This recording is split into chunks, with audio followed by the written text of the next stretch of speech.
And I'm going to pass it now to Blakeley. She's like, "Ooh, me? Yeah, take your shit off you." No, I was saying, are you going to open it? Like, open it. Okay. Oh, yeah. I have a lot of things I want to say in response because now, to give you some just things I wanted to say back to what you were saying.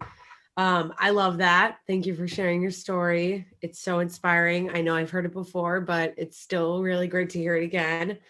And one of the things that you share, I wish I would have, I didn't want to take notes, such dork, because I didn't want to like interrupt what you were saying, but I wish now I would have taken notes so that I could have commented on the things that I like that you said. Yeah.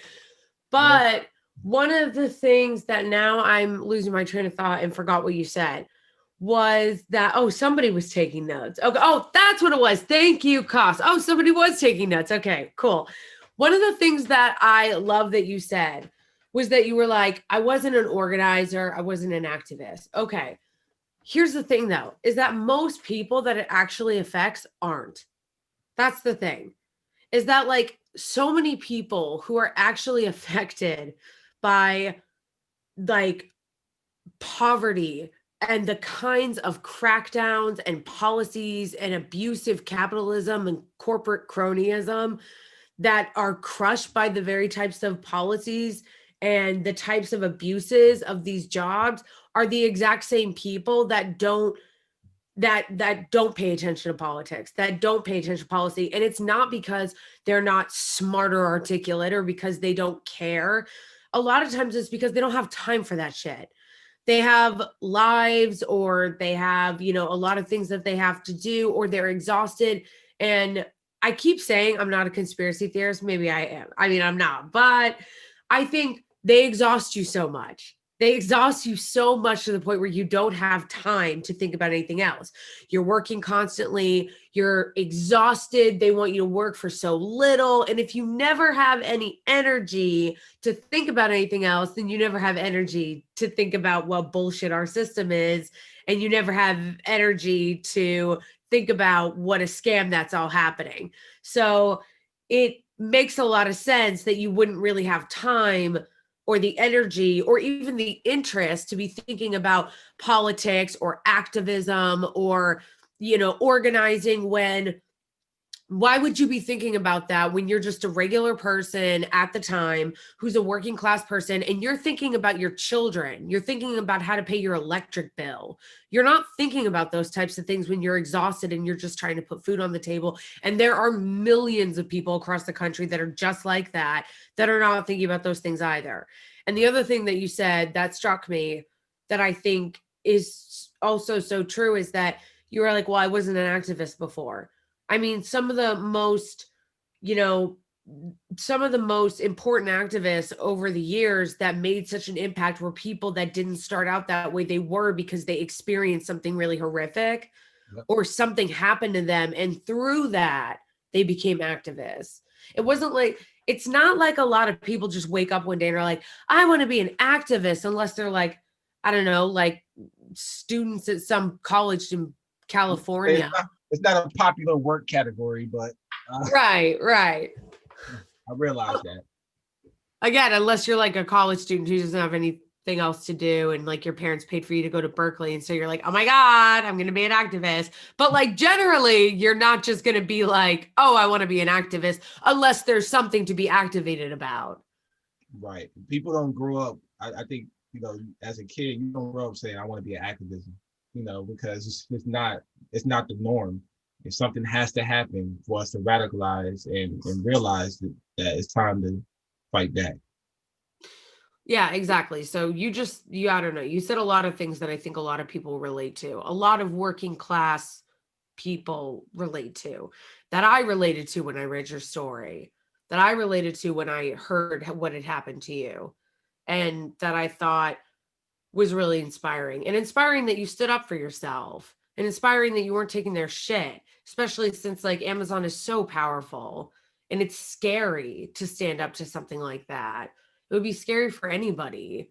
And also like when you brought up what they said, I couldn't believe what they when you said the thing about how when they had that racist PR campaign where they were like, he's not smart or articulate. And then like right after that, they put up I know. Let's do it. They said that's the one. Yeah. That's and then they put the Black Lives Matter banner on their website. Right. Yeah, which I'll tell you another quick story about that. When he did that, his own workers, who there was some, Black workers in his own department, he sent like an email to them, saying, hey, what can I do?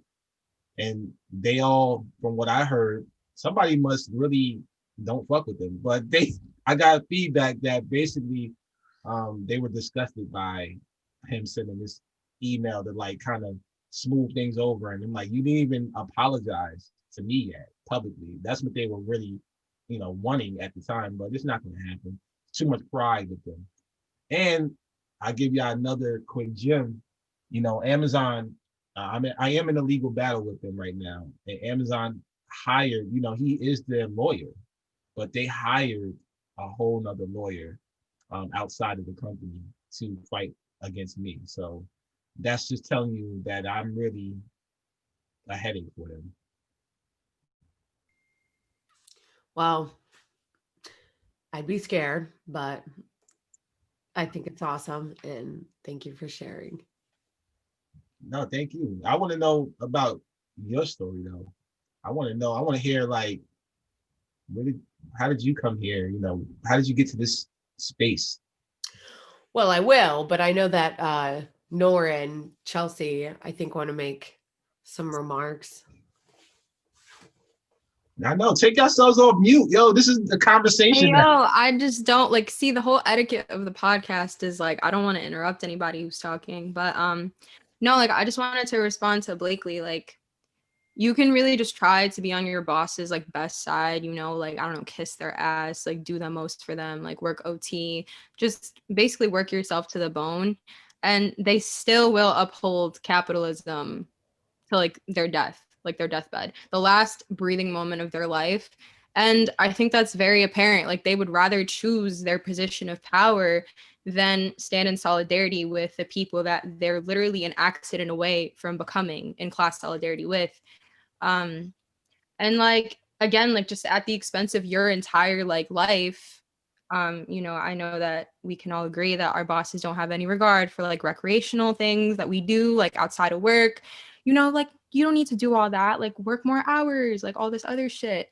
And it's I just think it's so sick that we are told to uphold capitalism at the expense of our lives and our sanity, our health, especially during this whole pandemic, just our overall wellness. This is not a way to live. Completely detached from the world, completely detached from yourself.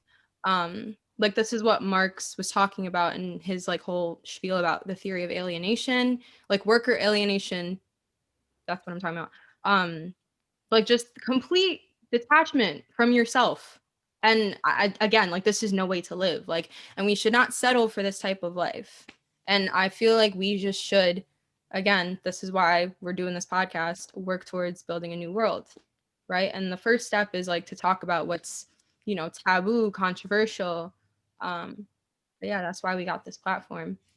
So absolutely agree, 100%. I feel the same way, and I feel, yeah, this is just being unemployed, man. Being unemployed, as you heard, I haven't been unemployed since I was 16, and now I'm 31, and I'm being unemployed for the last 9 months. I'm waking up every day. I'm calling my mom, Mom, I need a job. I can't sit home and do nothing. But it's it's a fucked up world right now. I don't even want to go work for anybody. I don't want to work for these people right now because I'm not treating their workers right. Why do I want to jump back into the fire? I want to fix the shit first, and then I'll be okay, let me find what company is gonna, take care of me, and I'm gonna feel happy going to work. I don't want to work 40, 50, 60 hours a week anymore. I don't want to work multiple jobs. I don't want to work the graveyard shift. Is that and kind of bouncing off of what Nor just said, it's kind of like what she was saying about worker alienation. You were so used to being alienated and they alienated you from your family by moving you to Connecticut. So you're away from your mom, you're away from your kids, you're away from your friends. And then you were on that overnight shift. So you were just constantly isolated. And then when you actually had time to be alone at home is when you actually had time to finally process what you Yep. were actually going through. Yep. Because they just keep you in this cycle. It's like, I mean, I'm not trying to be dramatic, but it's like they're always they're trying to turn people into widgets. Like they're just it is a brainwashing company from the inside and the outside. If you look at the customers, all y'all customers that's ordering from Prime every single day, I wake up every morning and click, click, click, click, click, just to get a fucking package at your door. Just because I heard people say this, like I just ordered because it could come in one day, like for fun type shit. You know, all the people that just do this and without thinking about the people that's actually preparing this product it's amazing to me now because I was a part of that system. It was a machine. It is a machine. And I was a part of it. And it's like now I'm like, damn, I wish I'd never ever stepped foot in there. But I'm glad that I did experience and met the people I've met. I would never take that away because they still support me. And that's what I need. I need people from the inside. I need outside. I need everybody. This is David versus Goliath. We are all David. And also there's like a ton of really amazing people, as you know, from the people that you still know who work for Amazon, who are workers on the, you know, assembly lines and on the packing lines. And like, they're working there because this behemoth has invaded the country and the world and has taken over so many jobs and spaces that for in a lot of areas of the country, that's the only game in town if you want to have a job. It's like when you go to like bumfuck Massachusetts and the only game in town is Walmart. That's where you party. That's where you do your drugs. That's where you go shopping. That's where you get your, that's where you go after you get your insulin. That's where you go get your Doritos. That is the only shit happening is Walmart. You are so right. Because and that's what Amazon is becoming. It's like the battle between the two conglomerates. You know, it's funny because when you brought up Walmart, right? That is true. In Florida, the reason why I hated Florida because there was like no, where I live in Central Florida, there's no nightclubs. There's like one club, which was really a restaurant that turned into a club at night.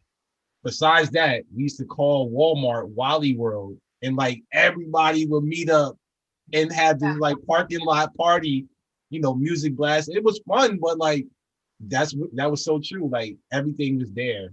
McDonald's was there. I don't know what it was like in Florida, but like, okay. I don't know what it was like in Florida, man. But at the Walmart and it was like, but it was I mean, as far as the people, but at the Walmarts that I went to when they would have those parties, it was always like the stereotypical like white guy who thought he was like a black guy who would like come into like a Cumberland Farms gas station and be like, oh, excuse me, I need to get a Boost mobile card and a pack of Newports. And he'd be wearing the really embarrassing jacket with the fake fur on the hood and like have like 1999 M&M hair. That kind of party, that kind of Walmart party. Oh yeah. Florida was different. Florida, you know what they say, anything goes in Florida, yo. So there was a lot of illegal guns at Walmart, and I was just like, yeah, this ain't for me. It's time for me to go. So yeah, you know, two of the lesser evil, Walmart, Amazon, same issues. You know, I always say same shit, different toilet. You know, so I was able to speak up and stand up with workers from Walmart, FedEx, Instacart, you know, the gig and tech companies. We all did this amazing demonstration last May 1st that resulted to Tim Bray resigning. That was last year though. You know, this year, I want to see some real change. You know, I'm hoping that, you know, with this new administration, you know, not saying that Biden himself is going to do it, but we're going to hold them to the fire. Like there's no games no more. You know, 400,000 people, over 400,000 people nationwide died. Amazon hired 175,000 people. So they're up to 800,000 nationwide. I literally just got off the phone before this show tonight, got off the phone with a family in Virginia who just lost somebody to COVID-19. She was 38 years old and has a daughter, and she died on Friday from working at Amazon as a COVID tester. So I'm furious about it, and tomorrow I'm planning I'm going public with that tomorrow, and I'm going to try to help that family out. They need to raise some money for the funeral expenses. The company has failed to even acknowledge her be dead. They're like calling the family asking when is she coming to work, and they're like, yo, she fucking died. So it's just disheartening what this company is doing to people and have destroyed so many people's lives, including my own in a sense. Had this not happened to me, I would have been another destroyed person, as you mentioned. Imagine if I didn't get any attention. I would have been crushed, fired, and shit out of luck. I'm still shit out of luck because I'm unemployed right now with no health insurance, but that's a whole nother conversation. I just want to, you brought up the new administration. I'm not quite for sure when this video itself will be like put live, but I just kind of wanted to touch base with that and see how everybody felt, the events that took place. I'd say the disgrace of our last administration and the pettiness behind the whole ordeal.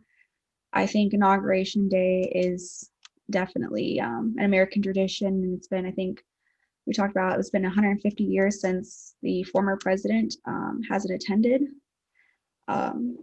Working at the news station, we covered the events of the whole day, and Trump left the Capitol around, I think, would that be 8 a.m. Eastern time. And I guess out of all of it, as far as traditions, the only thing that was able to be fully carried out, because the pandemic has to be accounted for as well, would be Pence did his walkout with our VP and her husband. Right. But I just wanted to touch base and see how everybody was feeling about what happened. I'm happy that nothing crazy happened. Things went pretty smoothly as far as the public knows and as far as we can tell. But Blakeley? Well, I'm curious how you feel about it. So personally, working at the news station, to me, it's just all information. Like, it doesn't really raise emotions for me. I'd say I identify as an African American individual woman, and I'm blessed and happy that we have such a new administration coming in. But I want to see better this year. Like, a lot of people have their doubts about what it'll actually entail based on the history and records of both Biden and Harris, but I think anything is going to be better than what we saw this last 4 years. Yeah, I have mixed feelings about it. For one, I won't take away the fact that we got a woman of color, Black woman, and Asian descent woman to one of the highest positions of power in the country. That is historical by itself. But I can't forget about her history, her track record, the fact that she's responsible for mass incarceration in California. She locked up our own people. She was a DA. And then we talking about, fuck the police. I think DAs, and they're included, but they have to be a top performer to become that. So we can't forget about that. And I'm not saying that that's going to be her, I guess, main. I'm going to give her the benefit of the doubt, because I think she's aware. She got to be fucking aware of what's been happening, to the point where morally she should know that something needs to be done systemically.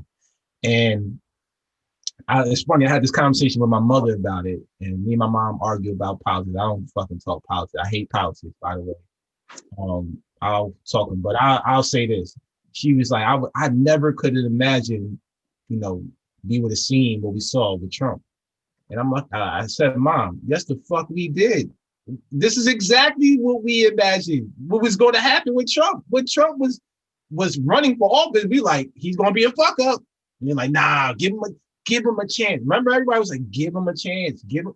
I said, nope, he gonna be a fuck up. Everybody was saying that.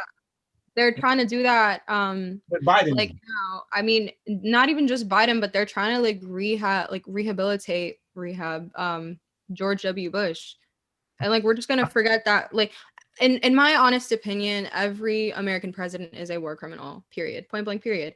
They're at fault for how many X amount of drone strikes abroad. It doesn't matter, you know, how great and pasty and peachy things look here domestically, because I don't feel comfortable with living comfortably if I have relatives in the global south literally living at the expense of my comfort, meaning they're living horribly. And like, honestly, that shit keeps me up at night. Like, I won't lie. And given Biden's track record with like how he responds to like foreign policy, like that whole term is disgusting to me. But like after serving under the Obama administration and all this stuff, I got a word about Obama, but you know what? I'm not gonna have like the Secret Service show up at my door. No, like facts, seriously, like it comes to an extent. But you know, like just petty comments about what they did to destabilize certain regions, like in Africa, wherever the fuck you want to point out on a map, like they've done it and they still continue to do it and fund it under every single administration. So, you know, like, I'm going to be honest, the real change happens in our communities. You know, we can thank all the grassroots movements for what happens, and all of the sanity that we have now, like all the sanity, you know, being tapped in with like local organizers, they're the ones that the community falls back on. It's not the government, it's not welfare, it's not any of the fucking presidents, it's not the administration, it's not Congress, it's not the Senate, it's none of them, because we only have each other. The entire panoramic, I'll just call it that, because it's literally going to go on forever at this point, that we've seen stretch out for the last year. I've never seen the amount of community that I saw. I've never seen people uplift each other the way that we did and continue to do so in these times. Where is the president in that? He's not involved in that process. Like, we are all we got. So, to be frank, this new administration is not going to do shit for my people, especially abroad, because, you know, defense contractors, like all this other stuff. The US government is an empire. This is an empire we're living in. We are living in the imperial core. You know, the defense budget bloated as a shit. Like I don't even have the words to describe it. I'm like trying to visualize that pie chart in my head. Like, you know, this administration is going to continue to uphold that as an American tradition, as being in an empire. So the real change is up to us. We have to study. We have to read history. We have to organize. We have to get people together and mobilize effectively around a united cause. We can't just sit around and petition and vote because these people don't care. As soon as a paper crosses their desk, they throw it out or they shred it. They don't care about us. And they've made that very apparent, especially when, you know, after the George Floyd, like Breonna Taylor uprisings like started last year. How many times we try to petition, how many times we try to get people to like, you know, sign something. I don't know, pay attention, just pay the fuck attention. No, they couldn't even do that. What do? They fucking gravitate towards the symbolism. Street signs, fucking sidewalk chalk. Like, what is that going to do for our material reality? Nothing. Absolutely nothing. So, like, you know, like, that's just my take on it. Because, again, an imperial figurehead is not going to change our communities. It's up to us. So. I agree. I was going to say, we can't even get cops prosecuted. You know, exactly. For cold-blooded murder. So, exactly.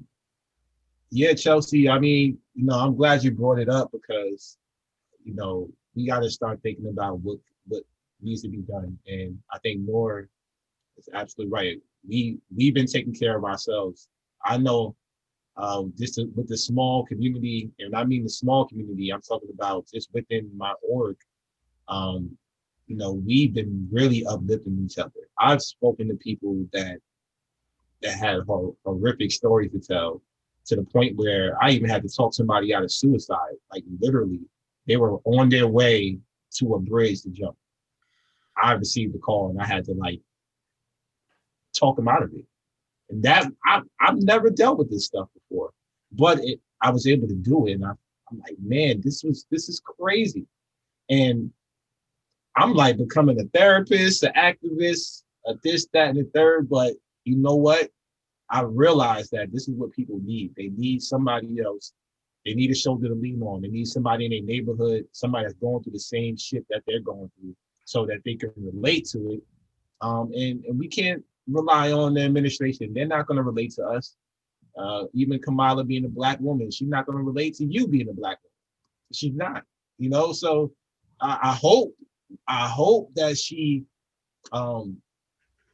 has accountability, you know, held against her.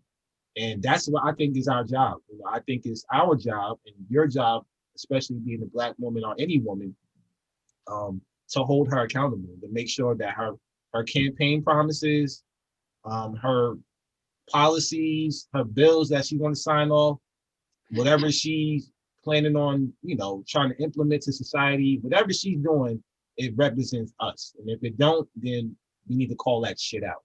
And that's what I plan on doing with Biden and Harris administration. With the working class people, though, I want to make sure that we have enough workers' power. So if they deemed us essential workers, then y'all need to pay us essential pay. If we're a necessity, we're the lifeline, we're the bloodline of the country, we're the closest thing to the Red Cross, right? That's essential workers. That's what they deemed us. But if we're dying, getting sick, unprotected, and going on strike, getting our cases dismissed, getting exploited, getting fired, retaliated against, then we're the shit. So all of this shit that's happened to us has to stop. And that's what I'm about. I'm about that before I even consider getting another job for the man. That's what we have to do. We have to stick together. I watched a lot of the coverage of the inauguration yesterday. A lot of the mainstream media. I wanted to see what they were saying, and it was such a circle jerk. It was amazing what a circle. It was amazing what a circle jerk it was.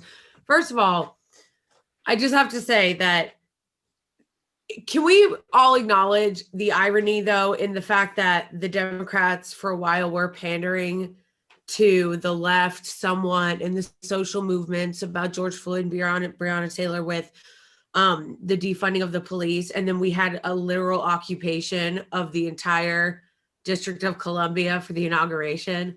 Yeah. Like, and not to mention that Kamala is literally a cop herself. Like, okay, yeah. that's not a contradiction that we need to unpack, like, at Yeah. all. Like, Yeah, that's like, yeah. And so they said there was more like National Guard than what we have troops in like Syria right now, and Yeah.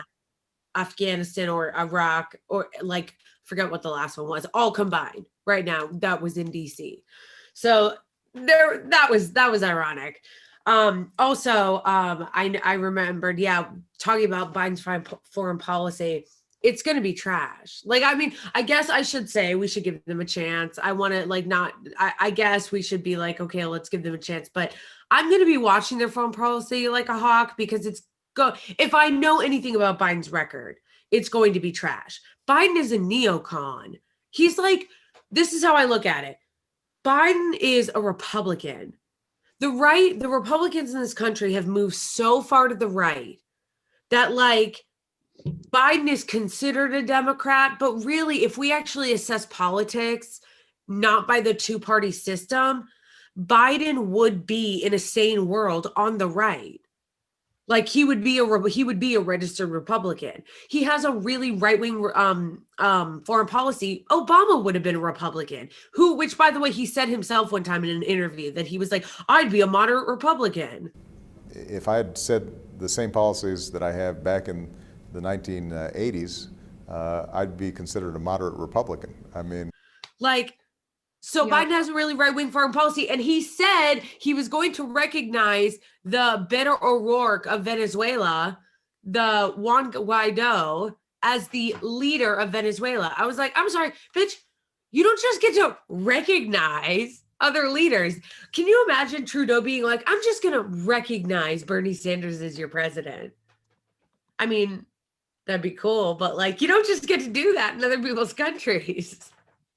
It's literally just America like internalizing imperialism. Like it's like occupying itself at this point. Like what we saw at the Capitol with like what you just mentioned, Blakeley, like the National Guard, like the hyper militarization of, mind you, like every single Capitol building in the country. So it wasn't just in DC, it was literally everywhere. So they deployed all these troops inward. What the fuck? Like, how does that make any sense? And it's like, okay, like this is just a decaying empire, like straight in our faces.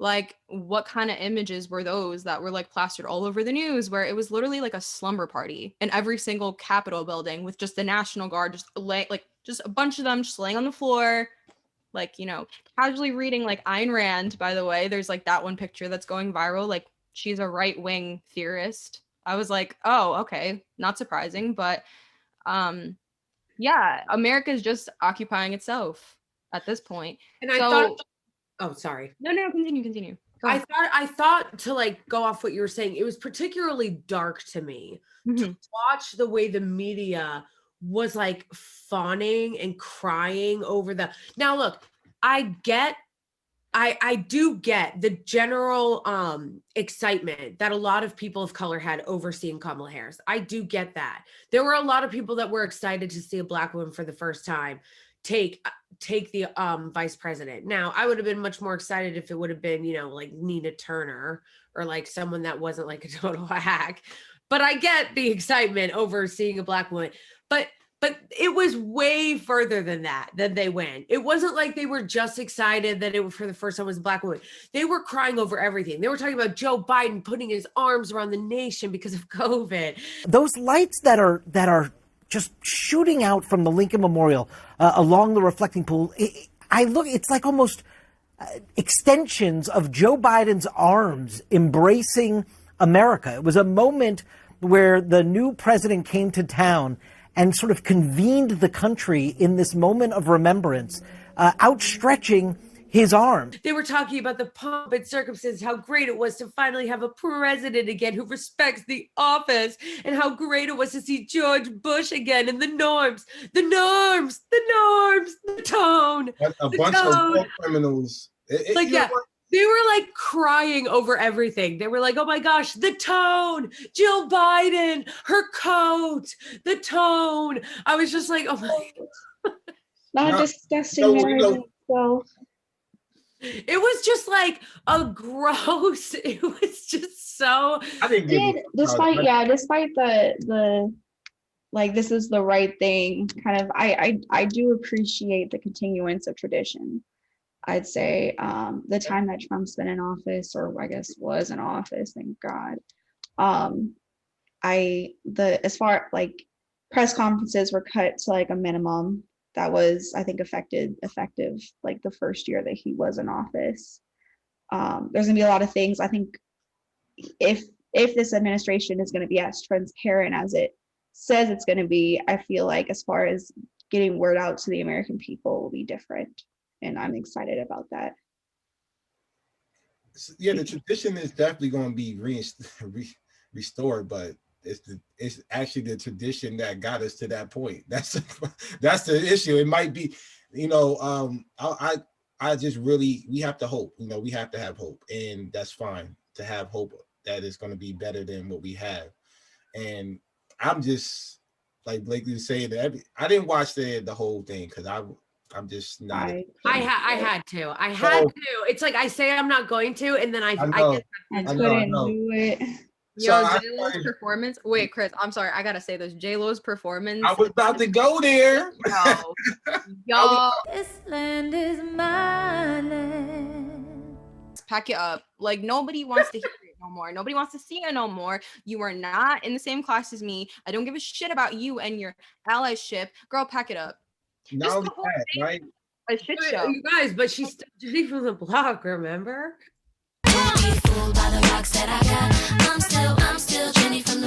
But it's just a simple fact that you singing a song and you coming from stolen land. Like, do you realize what happened to Puerto Rico 122 years ago?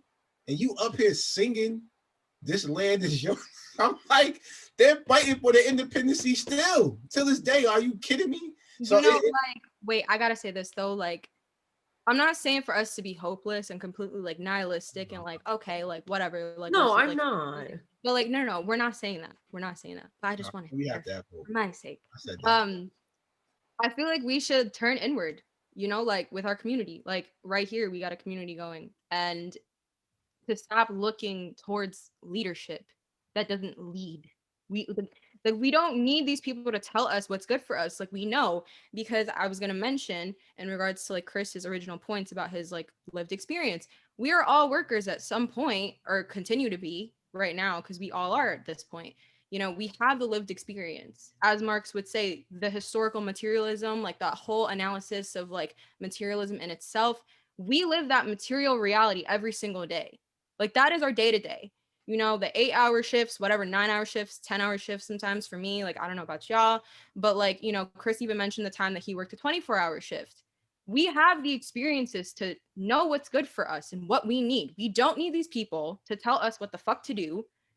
Being in a class where they're completely comfortable, mind you, at our suffering, like at the cost of our, again, like I mentioned before, our sanity and our wellness.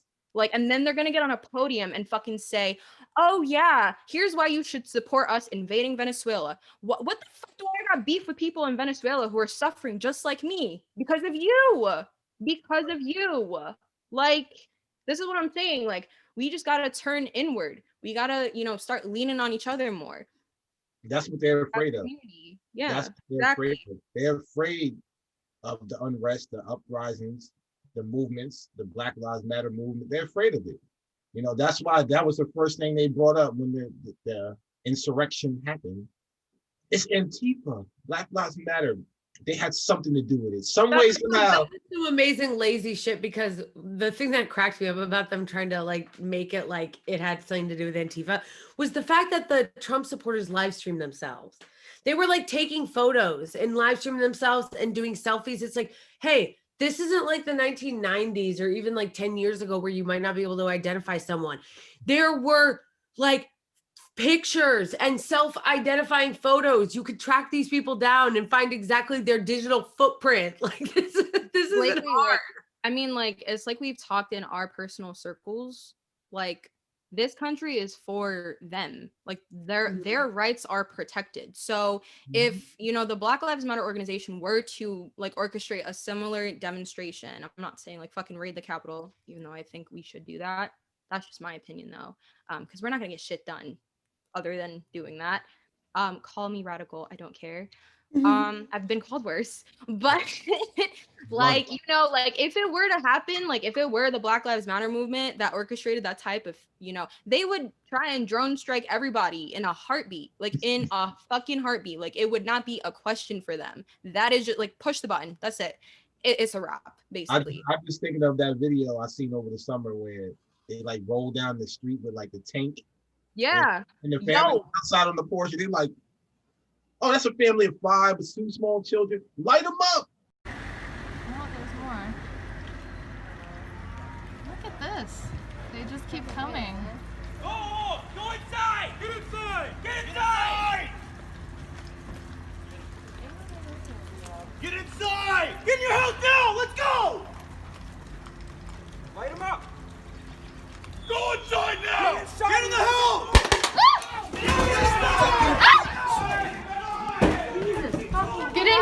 Get in. And that's what I would think is going to happen if we were to ever militarize in front of the Capitol. And I know because I've been in DC and Didn't you? They did it this summer when they had all the National Guard and the unidentified. And Blakeley, Like right. they literally did that shit, and like people lost their fucking eyes. Like, are we gonna forget that shit? Like, I feel like people just mulled that shit over because there's so much shit to fucking worry about. Like, people are worrying about like surviving. Granted, Exactly. like that is important, but like people literally lost their fucking limbs and eyes this summer trying to fucking protest in DC. Like, there was a couple of people that did lose their eyes and legs. I don't think it's that people don't care. I think a lot of it is like there's a lot of people whose like family members died from COVID recently and they got laid off, and you know, or they're like us, we're like, I'm working 10-hour shifts and you're working, and when you're not working, you're like worrying about your bills and about your family, and it's like it's really it's like you said, it's like their imperialist agenda doesn't care about Americans.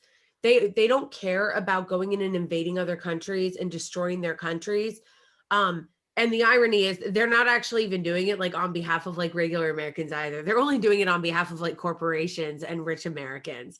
Because it's not like they're redistributing that wealth to like poor people in America. They're not.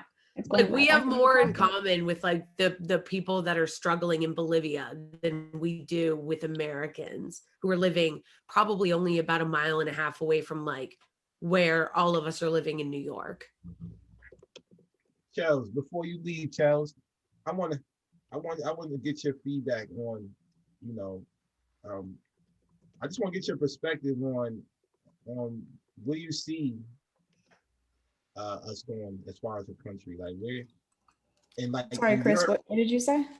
As far as like, so your side of the world, you're in Iowa, you're in the Midwest, right? And it's Side of the world. Right. I'm just saying, I gotta say it because it's like Midwest is like I don't really know too many people from that.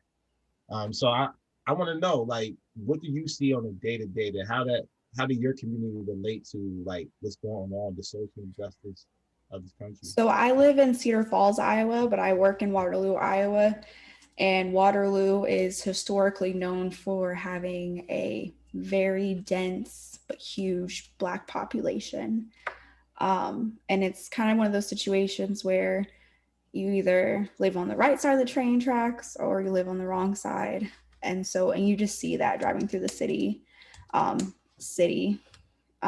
what it is. And when the Black Lives Movement kind of stirred up last summer because of everything that's been put on social media and whatnot, there was like a little uproar and a couple of demonstrations, but just like around the country, you saw a huge impact all at once. And then like Seattle held out for months, but here, like, I feel like a lot of people here just felt like there's not much that's actually going to happen. They don't see the change coming. And so it didn't last around. I think that the movement that we have is ongoing. I think we have a Mayor Quentin Hart. He's been in office here for a couple of years, and the changes that he's brought to the community stay within the community. I don't think it stresses out the importance of like what's supposed to be happening around the state, let alone the Midwest itself, like all together. But I think it's all localized change.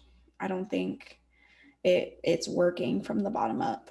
Like I think it needs to come from higher up. And so that's why when I talk about the new administration, I am one of those hopeful people, hoping for better, but we'll just have to see how these next couple of years play out to see if those localized changes are going to make a bigger impact across the nation. Because at this point, what people have been doing here, people have always been doing. They kind of just look at Waterloo, Iowa as, oh, that shooting, and they look at all the bad within the community. It's never, we're never exemplifying the good that's going on until it's huge and then made nationally. So it's like I said, it's just all localized. Yeah, and you being in the newsroom, like you see a lot of the stories firsthand.